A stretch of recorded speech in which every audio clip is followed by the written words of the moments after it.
When you wake up Friday, you'll be welcomed with a pretty cold 31 degrees, but compared to some other temperatures we've experienced this winter, it's really not so bad.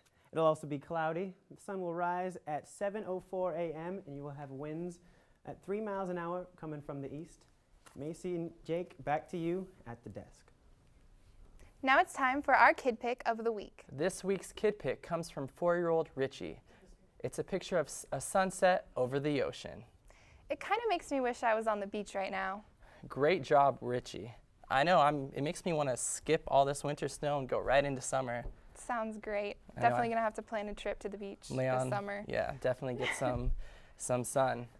A Portland neurologist is rethinking how he treats patients after an incident that occurred 2 years ago. John A. Boothby was placed on probation and given a warning by the Maine Board of Licensure in Medicine last Tuesday. The incident occurred in December 2010 when a Boothby acted in an unprofessional manner by being rude, condescending, and throwing a tissue box at a patient who was crying. The doctor now must attend classes in medical ethics, boundaries, and patient communication. That's crazy. Yeah, and listen to this story. Electric cigarettes may be healthier alternative to smoking, but they can be dangerous in other aspects. Last Monday, fire officials say an electric cigarette exploded in a Florida man's mouth, severely burning his face and knocking out some of his front teeth. Yeah, the North Bay Fire Department Division Chief Joseph Parker said that it appeared the cigarette's battery exploded while the man was smoking. Authorities don't know if the model of the electric cigarette, but the victim is being treated at a burn unit in Mobile, Alabama. Well, take note, kids, do not smoke. Definitely not a good idea. Well, thank you, Travis. A man in Bartlett, Tennessee made one of the luckiest purchases on eBay last Tuesday.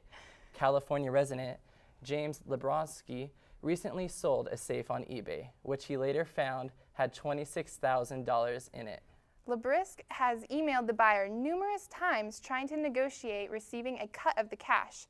The buyer has declined every time, stating Lebrisk's buyer policy that what you see is what you get, no returns and no money back. Well, all I know is if I got that safe, I would keep it, and like it says, no returns. Can't believe you, Jake. Why would you keep the safe? Half of the money is his anyway. Well, would you give it back? No. Well, at least one of us has morals. What? Well, that's it for this week's edition of Newswatch. You can catch us on Channel 2 and 14 next week at 4 to 7 and 11 p.m. If you're watching us on Channel 14, it is now produced and ran fully by the students of Central Washington University. If you have any news, tips, or story ideas, email them to newswatch@cwu.edu. You can also follow us on Twitter and Facebook by searching CWU Newswatch. Thanks for joining us, and tune in next week, Kittitas County.